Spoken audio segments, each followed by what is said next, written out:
शरीयत इस्लामिया के अंदर मुसीबतों से घबरा कर मौत की तमन्ना करना मना है। कोई शख्स किसी मुश्किल में है, बीमारी में है, तकलीफ़ में है, दुख में है, तो मौत की तमन्ना करे कि इस बीमारी से तो मर जाऊं तो अच्छा है, तो ये मना है उसके लिए। हमारे यहाँ कुछ लोग लाइल्मी की बुनियाद पर छोटा सा झगड़ा घर में हुआ, वो कहते मैं तो अल्लाह से दुआ करता हूँ मैं अब मारी जाऊँ।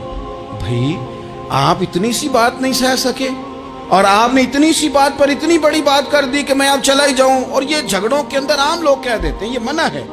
नबी पाक सल्लल्लाहु ताला अलैहि वसल्लम ने इससे मना फरमाया, बल्कि मुस्लिम शरीफ में फरमाया कि अगर तुमने कभी दुआ करनी भी हो किसी वक़्त तो इन लफ्ज़ों से कर सकते हो कि या अल्लाह जब तक मेरा ज़िंदा रहना मेरे हक़ में बेहतर है, मुझे दुनिया में रख, और जब मेरा यहाँ से चले जाना तेरी हिकमत का तकाजा है और मेरे हक़ में बेहतर है तो फिर मुझे ईमान के साथ ले जा, फिर तू मुझे ले जा।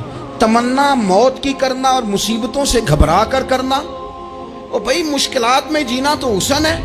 असल में ना जिसकी जान थी ना उसके नाम नहीं ना लगाई हमने कभी बच्चों के नाम लगा दी, कभी कारोबार के नाम लगा दी, कभी दोस्तों के नाम लगा दी, फिर वो बेवफा हुआ तो मरने को जी चाहा, वो बेवफा हुआ तो मरने को जी चाहा, इसने तंग किया तो मरने को जी चाहा। अन्नबी औला बिल मोमिनीन मिन अनफुसिहिम, अल्लाह फरमाते हैं तुम नहीं जान के मालिक, मेरा नबी तुम्हारी जानों का मालिक है।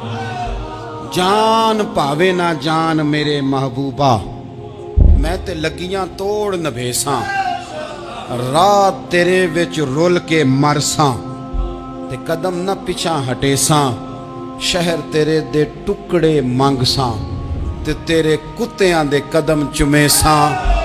आजम ए जान अमानत तेरी, तू जदों मंगसा मैं पेश करे सा। ये तो किसी और की है, हमारी है नहीं। तो बहुत सारे लोग घबरा कर हो बड़ी तकलीफ आ गई। भाई आप जल्दी ना करें, बिल्कुल जल्दी ना करें, आप हौसला पैदा करें, और जिया तो जाता ही मुश्किल में है। इकबाल ने कहा था कारे जहां दराज है अब मेरा इंतज़ार कर। ये ज़िंदगी लंबी है, ये मुश्किलात से होकर के गुजरती है, इसमें मद्दोजज़र रहता है। तो शरीयत इस्लामिया में मना है मौत की तमन्ना करना, मौत की ख्वाहिश करना, बल्कि नबी पाक सल्लल्लाहु ताला अलैहि वसल्लम ने तो यहाँ तक इरशाद फरमाया कि तुम मौत की तमन्ना न करो, इसलिए कि अगर तुम बुरे हो और ज़िंदा हो तो हो सकता है ज़िंदगी में अल्लाह तुम्हें तौबा की तौफीक दे दे, और अगर तुम अच्छे हो तो फिर भी मौत की तमन्ना न करो, इसलिए कि अच्छे हो तो तुम्हारी अच्छाई में रोज़ बरकत ही हो रही है, लोगों को फ़ायदा ही हो रहा है, खैर ही बट